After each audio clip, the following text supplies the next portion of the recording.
Hello friends, welcome to my lecture on evaluation of real integrals using residues.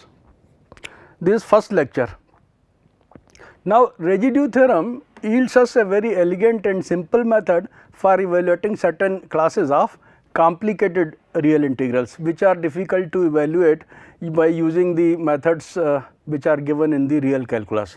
Let us consider an integral of the type I equal to integral 0 to 2 pi r cos theta sin theta d theta, where r cos theta sin theta is a real rational function of sin theta and cos theta, finite on the interval 0 less than or equal to theta less than or equal to 2 pi. What we do, we will convert this to a contour integral, and then using the method of residues, the residue theorem, we shall evaluate that contour integral to determine the value of the given integral. So, let us make a substitution. Let us put e to the power I theta equal to z. When e to the power I theta is equal to z, then 1 over z is e to the power minus I theta.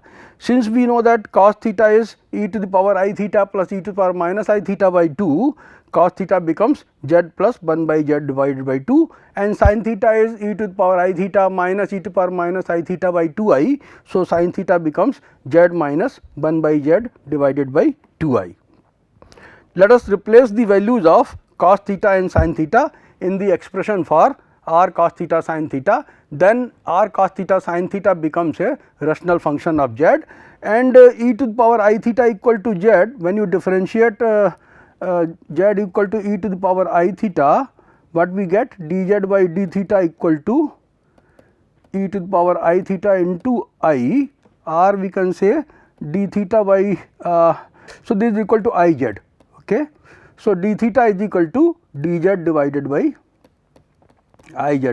So, for d theta we shall put here dz by I z, and for cos theta we shall write r z plus 1 by z divided by 2, for sin theta we shall write z minus 1 by z divided by 2i, and when theta varies from 0 to 2 pi, okay, what we notice here, z equal to e to the power I theta means mod z equal to 1. Okay. So, let us draw the circle mod z equal to 1. Okay. So, here is theta equal to 0, z is equal to e I theta, theta is the argument of z. So, z theta equal to 0 here theta is pi by 2, here theta is pi, here 3 pi by 2, okay, and here is 2 pi when you come back. So, when theta varies from 0 to 2 pi, we move along mod z equal to 1, that is the unit circle in the anti-clockwise direction. Okay. So, when theta varies from 0 to 2 pi, we move along the unit circle mod z equal to 1 in the anti-clockwise direction. This unit circle let us denote by c. So, we shall write I equal to integral over c, okay, r z plus 1 by z. So, z to the power minus 1 divided by 2, z minus z to the power minus 1 divided by 2i, okay, and then d theta we shall write as dz divided by I z, okay, and where c is mod z equal to 1 positively oriented. So, we convert the given integral I, a real integral I, into a contour integral, and we evaluate the contour integral by means of residue theorem. Okay. So, we will get the value of I. Now, let us see how we go about it. Substituting the values of cos theta and sin theta, we get a rational function of z, say f z, okay, and as theta varies from 0 to 2 pi, the variable z moves once around the unit circle mod z equal to 1 in the counterclockwise sense, d theta is dz over I z. So, when you put them, we get I equal to integral over c f z into dz by I z. The integral along c is being taken in the anti-clockwise direction. Now, let us take a simple example. Suppose we have I equal to, let me take it as I, okay, let I equal to integral 0 to 2 pi d theta over 1 minus 2 p cos theta plus p square. We shall show that if p lies between 0 and 1, the value of the integral is 2 pi over 1 minus p square. Okay. So, we have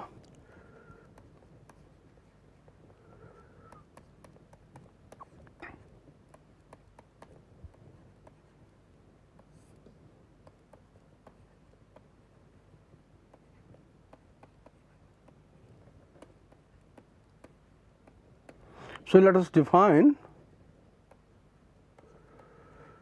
z equal to e to the power I theta, so that d theta equal to dz over I z. Okay. Then cos theta, as we have seen, cos theta is z plus 1 by z divided by 2, or we can say z square plus 1 divided by 2z. Let us put the value, we get I equal to, now as theta varies from 0 to 2 pi, z varies from z varies along the unit circle. Okay, C. So, C here is mod z equal to 1 in the counterclockwise sense.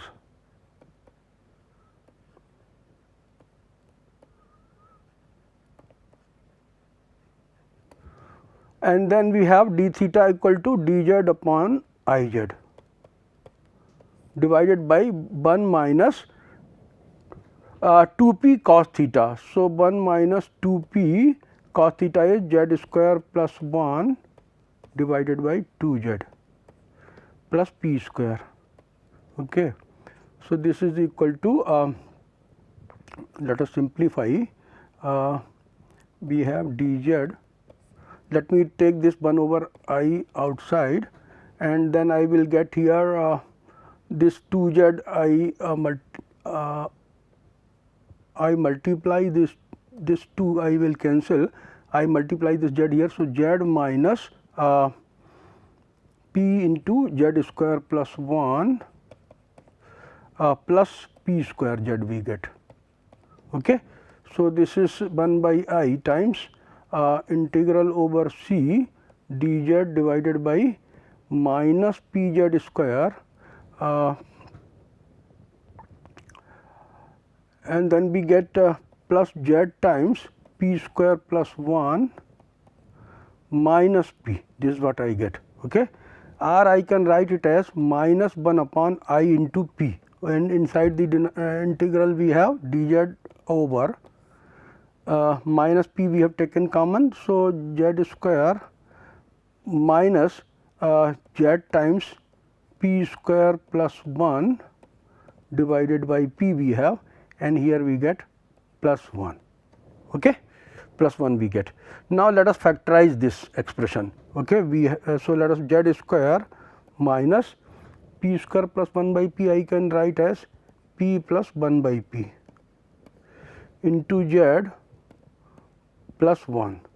I can write it as z square minus z into p, okay, minus 1 by p into z plus 1. Okay. Or I can write it as z times z minus p minus 1 by p into z minus p. So, the factors are z minus p into z minus 1 by p. So, this will be minus 1 upon I p integral over c dz over z minus p into z minus 1 over p. Now, let us say let f z be equal to 1 over z minus p into z minus 1 over p. Then f z has simple poles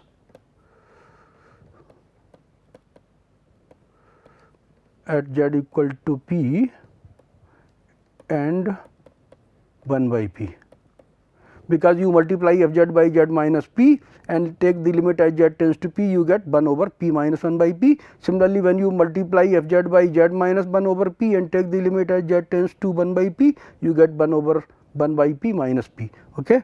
So, it has simple poles at z equal to p and 1 over p. Now, let us see which pole lies inside mod z equal to 1, because our contour is mod z equal to 1.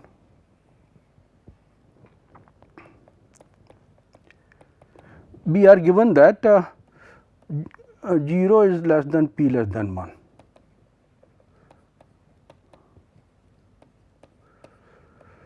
Zero less than p less than 1. So, z equal to p lies inside, z equal to p lies inside mod z equal to 1, while z equal to 1 by p, okay, lies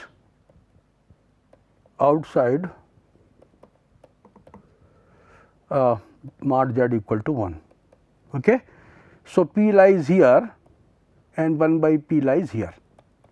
Okay. So, we need to consider the singularities which lie inside the circle, okay, because the residue theorem says that if the function f z is analytic inside and on a simple closed curve C, except at a finite number of isolated singularities inside C, then the integral over C f z dz is 2 pi I into sum of residues at the singularities of f z which lie inside C. Okay.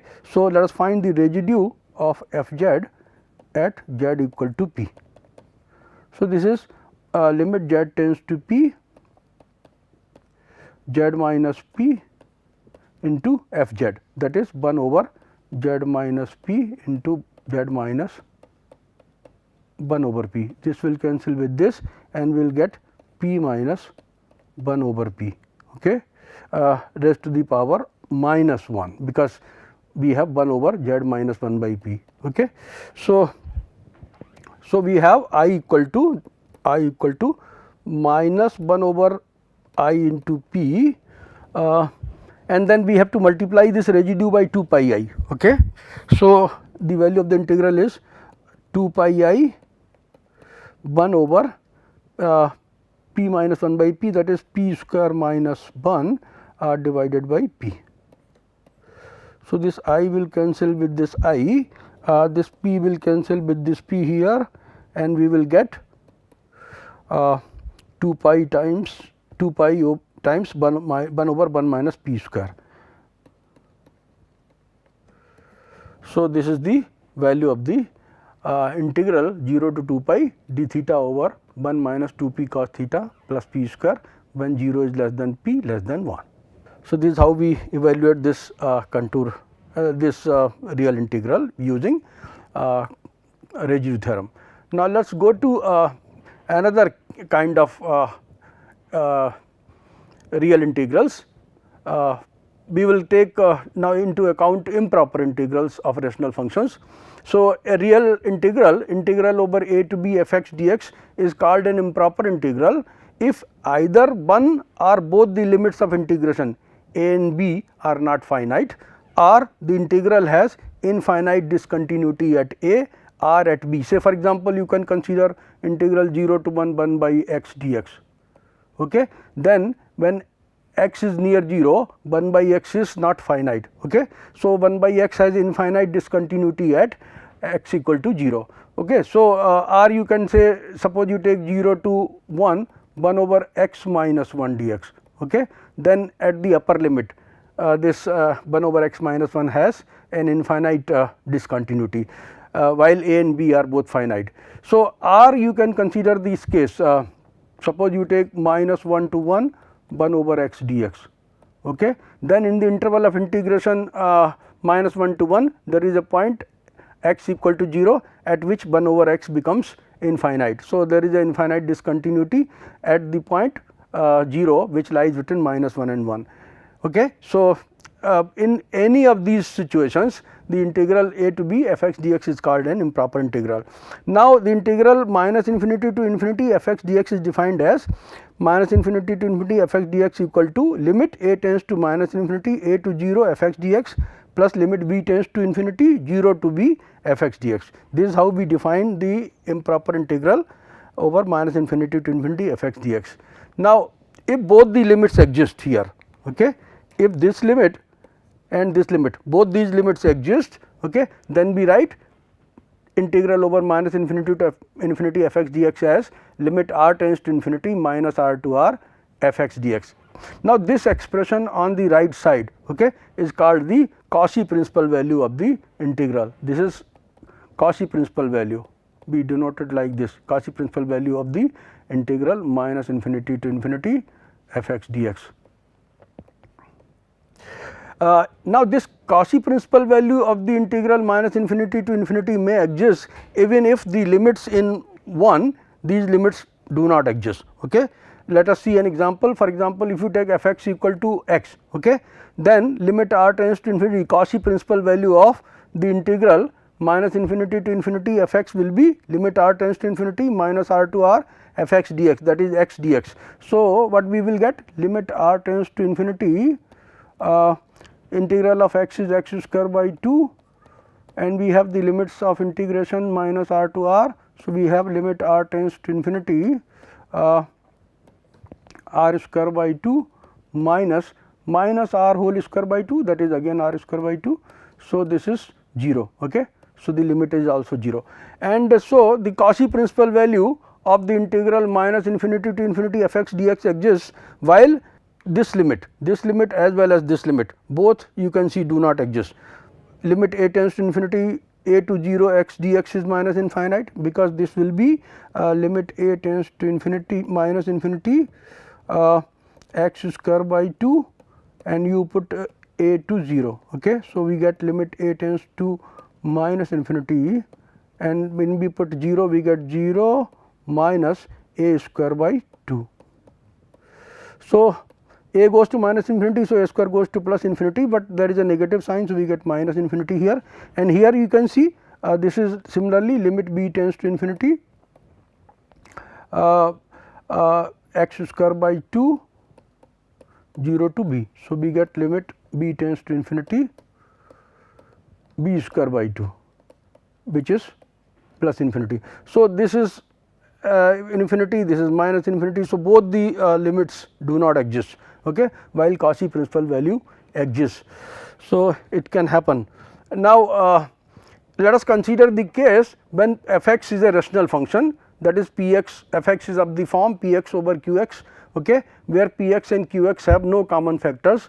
Q x does not vanish on the real axis, I mean q x is not 0 for any real number x, okay, and degree of q x is at least 2 units higher than the degree of p x, that is degree of q x minus degree of p x is greater than or equal to 2. When we assume these condition, okay, degree of p x is greater than or equal to degree of p x plus 2, then the limits in 1 exist, and hence, okay, we may proceed with 2. These limits exist, okay, this limit as well as this limit exists, and therefore, we can proceed with this definition, minus infinity to infinity f x dx equal to limit r tends to infinity minus r to r f x dx. Now, if it happens that this limit or this limit do not exist, then we will need to write that we are finding the Cauchy principal value. When we write integral minus infinity to infinity f x dx from this definition, okay, in the case where either these two, either one of these two or both of them do not exist, then we need to write that we are finding the Cauchy principal value of the integral minus infinity to infinity. But here we in this with these conditions, okay, it follows that both the limits in 1 exist, and so Cauchy principal value of the integral is same as the integral over minus infinity to infinity f x dx. So, let us now consider the corresponding contour integral. We have integral over minus infinity to infinity f x dx, which we need to determine. Okay. We are assuming that p x is a rational function, that it is a quotient of 2 polynomial functions. The polynomial in the numerator and the polynomial in the denominator are such that the degree of the denominator is at least 2 units higher than the degree of the numerator. The denominator polynomial does not vanish for any real value x, okay, and then we shall be able to find the value of this integral by using the corresponding contour integral. So, let us consider the corresponding contour integral over C f z dz around a path C as shown in this figure. Now, we have to see the figure.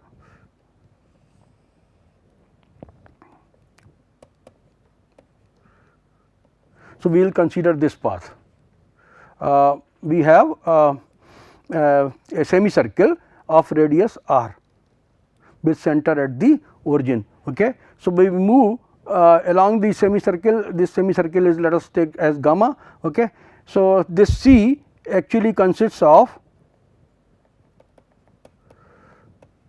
the contour C consists of the semicircle gamma in the anti-clockwise direction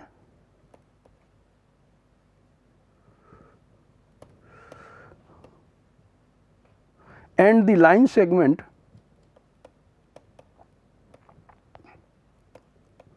minus R to R. Okay, line segment minus R to R along the real axis.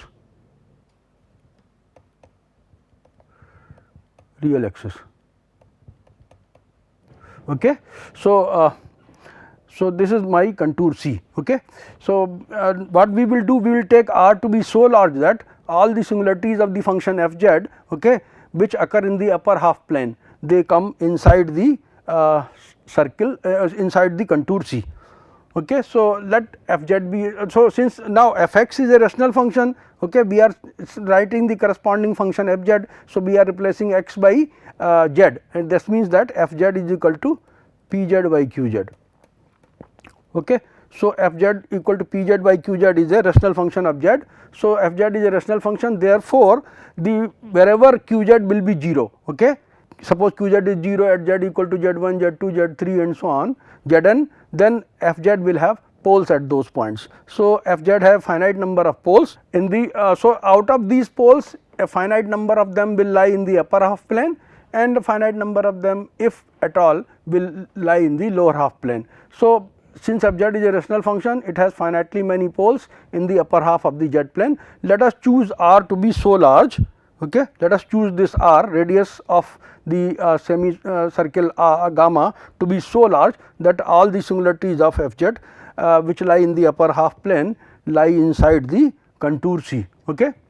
So, C encloses all those poles. By the residue theorem, then integral over C f z dz we can write as integral over C f z dz will be consisting of two parts, integral over gamma plus integral along the line segment minus R to R. When we move along the line segment minus R to R, since we are moving along the real axis, z is equal to x, by is equal to 0. So, z becomes equal to x, and therefore, integral over C f z dz equal to integral over gamma f z dz plus integral over minus R to R, z becomes x. So, we write f x dx. Now, we have taken R to be so large that C encloses all the poles in the upper half plane. Therefore, by residue theorem, integral over C f z dz will be 2 pi I into sigma residue of f z. Sigma residue of f z is the consists of all residues of f z at its poles in the upper half plane. Now, we have assumed that q x is not 0 for any real x. So, q z is not equal to 0 on the real axis, z equal to x. So, f z does not have any pole on the real axis. Okay. Now, let us write integral over minus R to R f x dx equal to 2 pi I sigma residue of f z minus integral over gamma f z dz, we can write like this. And let us now show that this integral over gamma f z dz, as R becomes infinitely large, okay, this tends to 0. Okay. So, we can show this, that limit R tends to infinity, integral over gamma f z dz equal to 0. By our assumption, let us write p z as a polynomial in z of degree n. So, f z equal to a n z to the power n, a n minus 1 z to the power n minus 1, a 1 z plus a naught, and q z, the denominator polynomial we are taking to be of degree m. So, b m z to the power m, b m minus 1 z to the power m minus 1, b 1 z b naught. A n is not 0, b m is not 0, because this is the polynomial, of degree n and this is the polynomial of degree m. Now, the difference between the degrees of the numerator and denominator is this: m is the degree of the denominator, n is the degree of the numerator. The degree of the denominator exceeds by at least 2 units than the degree of the numerator. So, m minus n, if it is equal to d, then d is greater than or equal to 2 and d is an integer. Now, let us write f z in the following form. We can take z to the power n outside in the numerator, z to the power m outside in the denominator, then we have this function. a n plus a n minus 1 upon z, a 1 upon z to the power n minus 1 plus a naught by z to the power n. Similarly, we have in the denominator b m plus b m minus 1 over z and so on, b n b 1 over z to the power m minus 1 plus b naught over z to the power m. Now, let us take mod of f z. So, then if you take r to be sufficiently large, okay, for sufficiently large r naught such that mod of z equal to r is greater than r naught, we will have this mod of f z is less than or equal to mod of z to the power n over mod of z to the power. By triangle inequality, we have mod of a n plus mod of a n minus 1 over mod of z, mod of a 1 over mod of z to the power n minus 1, mod of a naught over mod of z to the power n, then mod of b m minus b m mod of b m minus 1 over mod of z minus mod of b 1 over mod of z to the power m minus 1 minus mod of b naught over mod of z to the power m. So, mod of z is equal to r because we are evaluating the maximum value of mod of f z along the curve C. Okay. So, we put mod of z equal to r. So, we get this expression. Okay.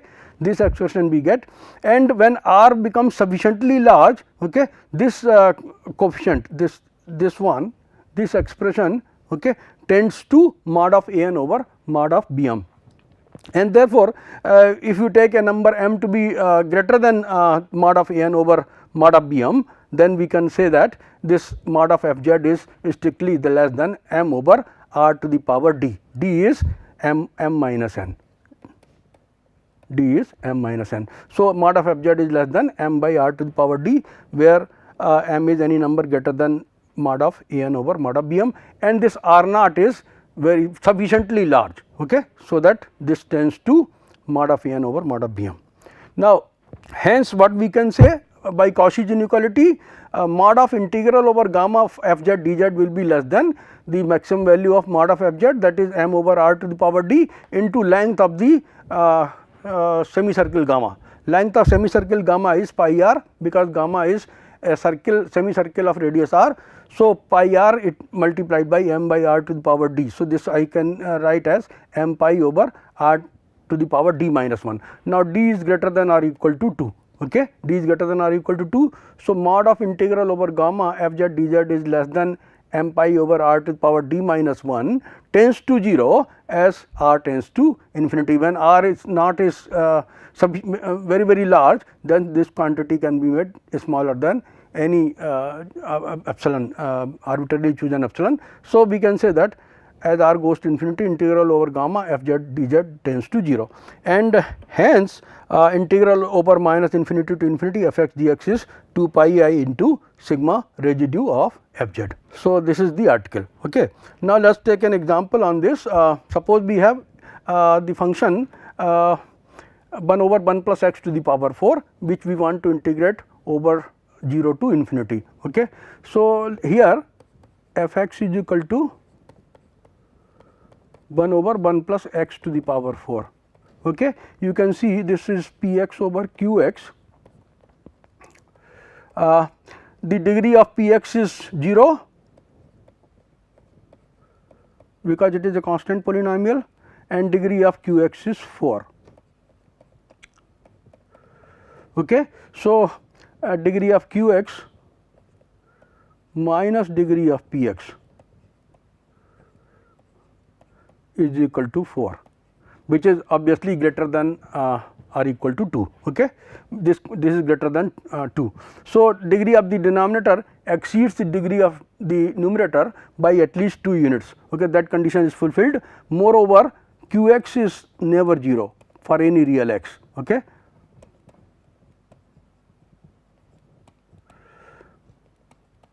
1 plus x to the power 4 does not have any real root. Okay. So, that condition is also fulfilled. So, p x and q x are polynomials where the degree of the denominator is at least 2 units higher than the degree of the numerator.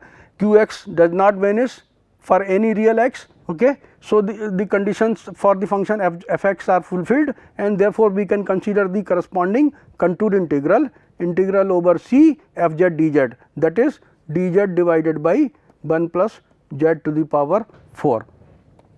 So, let us consider the contour C from minus r to plus r.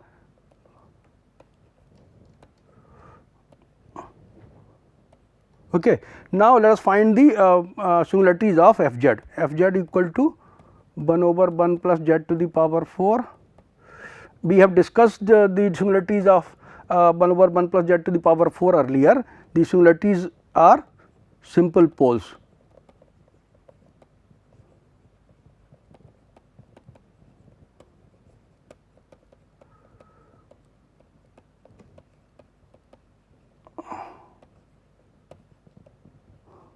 At z equal to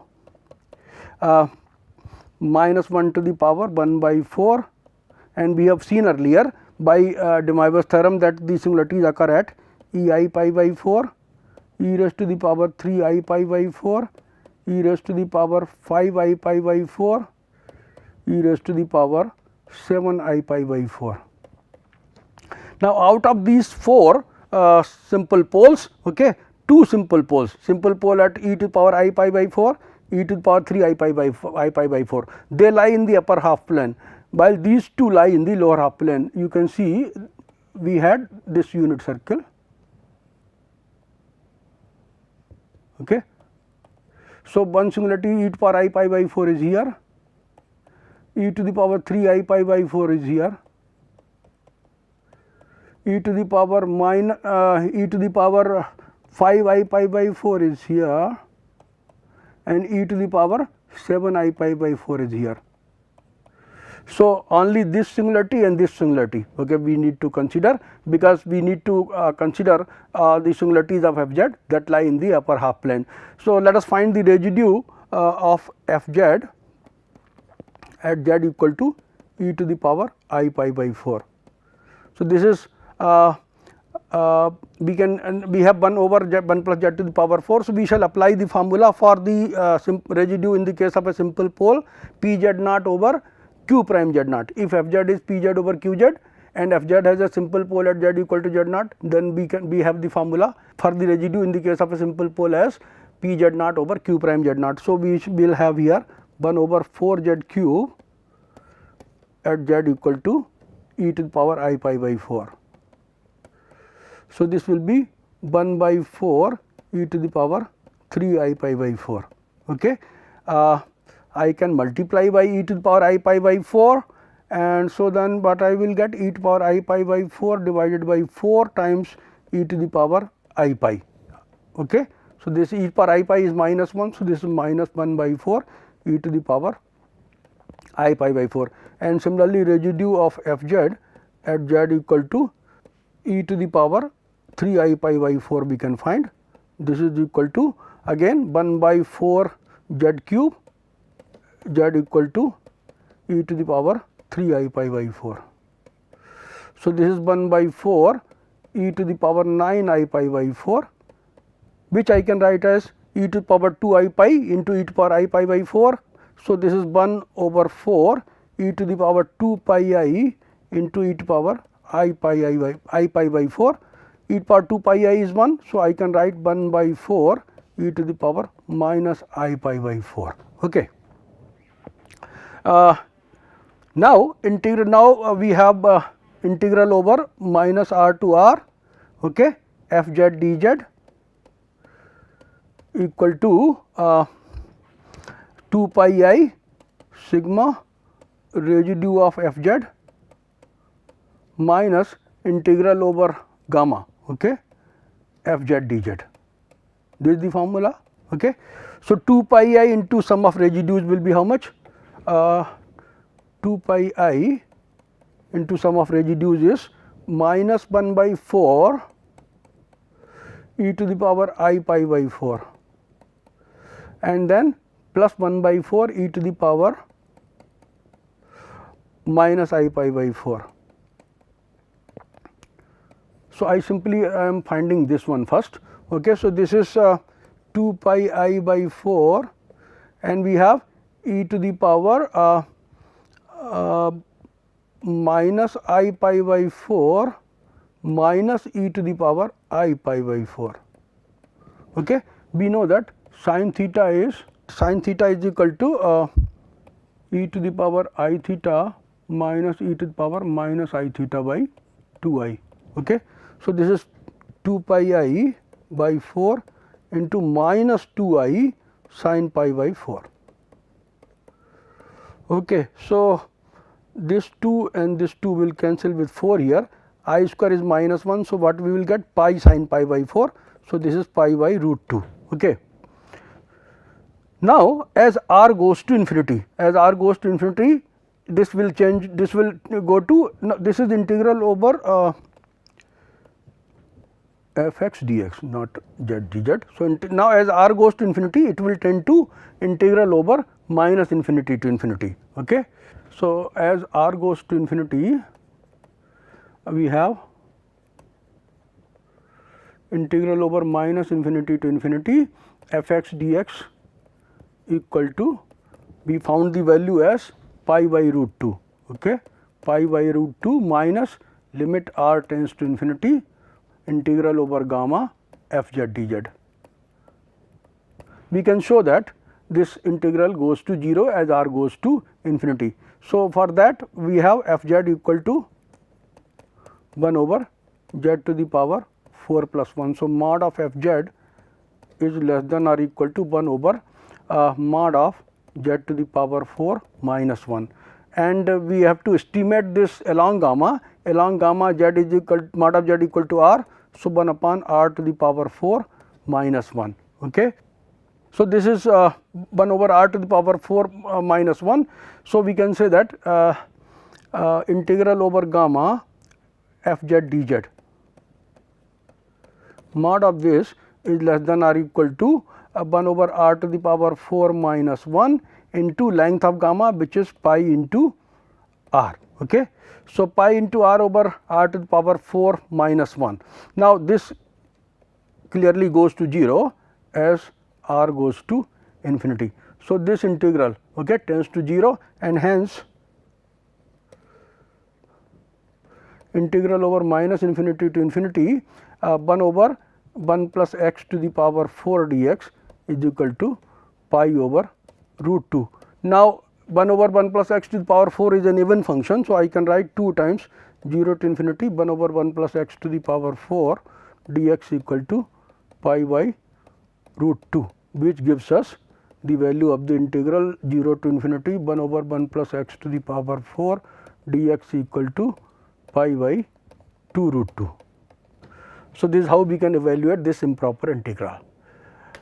In the next lecture, we shall consider certain other classes of improper integrals, and we shall see how we can apply the Cauchy's residue theorem to determine the those real integrals, which are not easy to evaluate by using the methods of the calculus and integral calculus, which we know. Okay. So, thank you very much for your attention.